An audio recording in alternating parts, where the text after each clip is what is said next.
former secretary to the government of the Federation, David Lawal, has been having a running battle with the ruling All Progressives Congress party over his position on the declared outcome of the 2023 presidential election.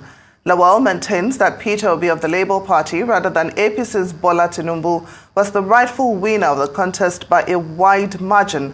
This position, coupled with earlier expressed views, especially on the issue of same-faith presidential ticket adopted by APC, has progressively done little to endear him to his former political colleagues. And with the political economy still reeling from the aftermath of the profound changes arising from the elections, the former SGF joins us now to share his views on the current state of the nation. Thank you so much for joining us on Newsday. Well, the elections are over, and of course the victory of President Bola Ahmed Tinubu has been affirmed by the Supreme Court. So now I'd like us to discuss governance. How would you assess his performance, especially the reforms that he has undertaken since he became president on May the 29th? Has he undertaken any reform? I'm not aware if he has. All he has been doing is appointing his cronies into juicy political positions. What reform has he done? Well, I could remind you of, the two that readily comes to mind: removing fuel subsidy and, of course, floating the naira. What impact would you say that has had on our economy? I was shocked at when Bola Tinubu took those decisions. First of all, he removed the subsidy on the day he was sworn in, if I'm right.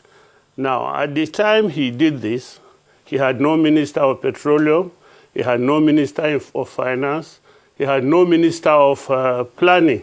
I don't know on what data he took those decisions, because normally before you take such enormous decisions that will impact the economy of the country, you ought to do an analysis and have a standby plan to mitigate any outcomes that are going to be that will adversely affect the people.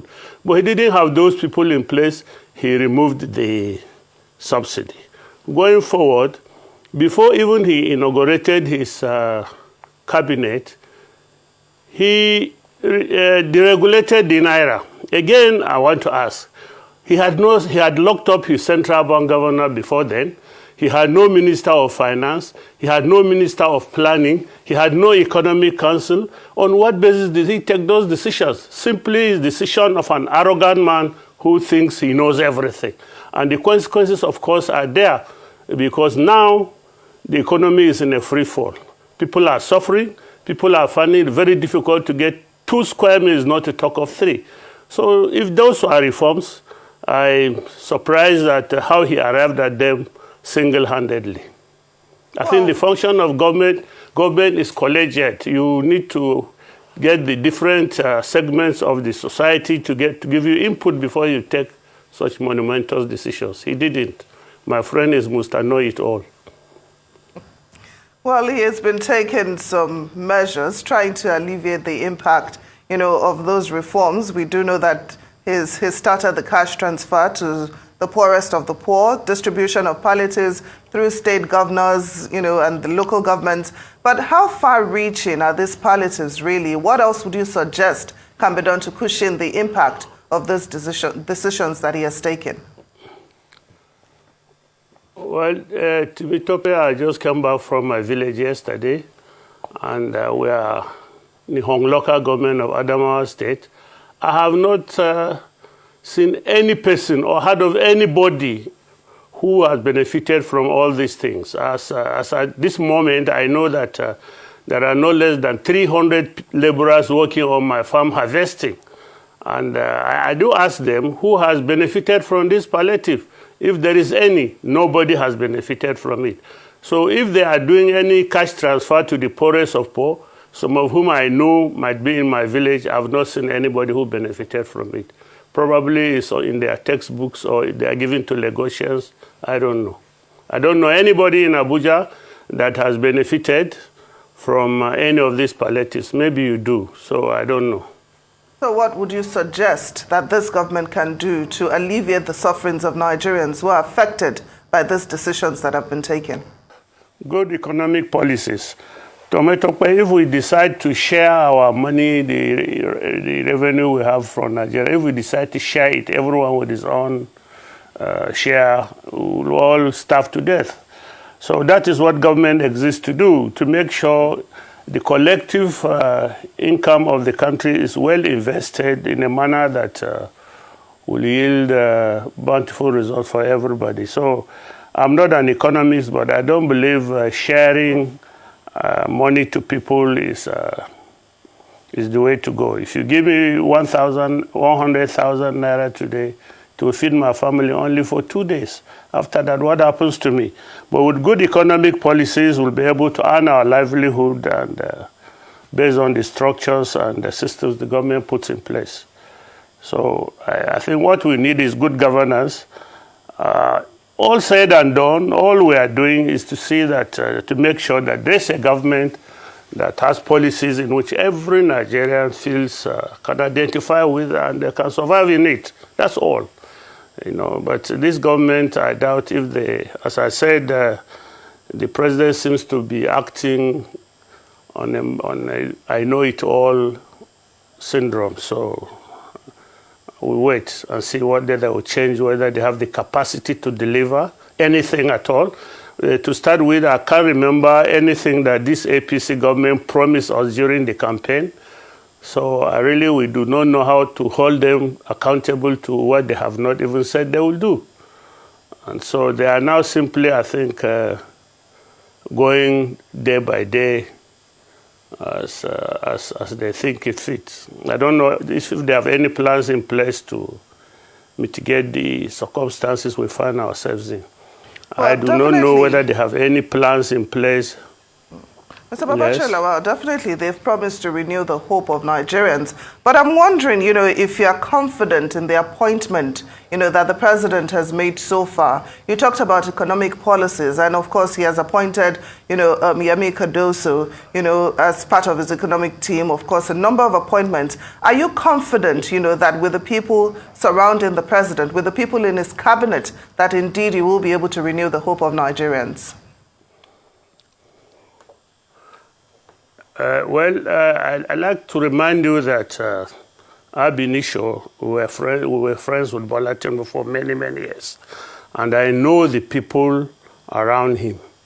And I had the suspicion that based on my knowledge of some of his friends, I had an idea of who will occupy which position he's going to do.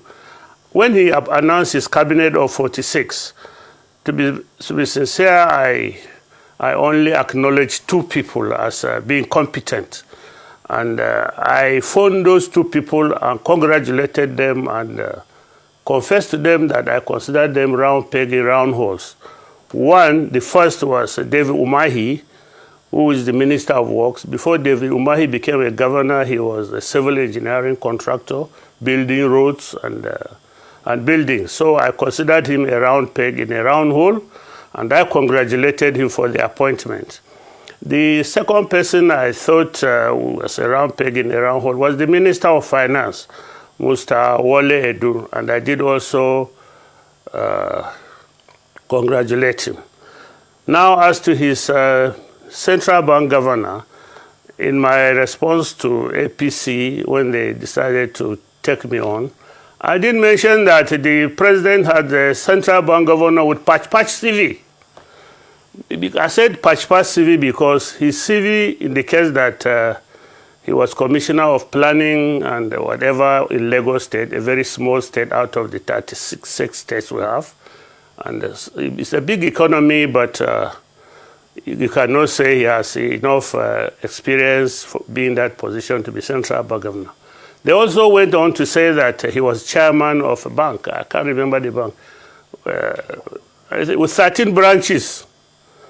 And that doesn't give him sufficient exposure, a bank with 13 branches. And I did mention that they were all located along the coast. Lagos, 2 branches, Warri, Benin, all those things. Apparently, to me, the bank was targeting oil money. And he's now central bank governor. And he didn't disappoint my expectations because the first thing he does As a governor, first policy was to remove import ban on 43 items, most of which were very critical to Nigeria's food sufficiency. He removed the ban on importation of rice. Nigeria had a very massive program on self-sufficiency on rice for the Anchor Borrowers program, and we're beginning to reach about 90% of self-sufficiency. We farmers were beginning to think by next year we'll be exporting the excess rice that we have produced. But he comes and says, no, you are now free to import rice. He can give you the foreign exchange to import rice. He does the same thing, I think, on so many other key agricultural items. So it convinces me that my suspicion that this man will not be able to do this job was right. So those two, I said, the rest I don't know them. I mean, I don't know them. On the basis of what you have been doing in the past, the Minister of Education from my state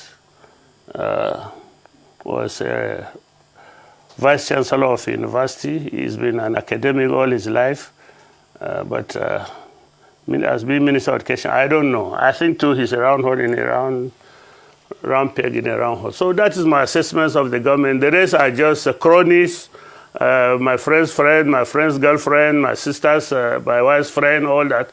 They are they're all over in the cabinet. So there you are. Maybe they will know something, well, maybe they will not.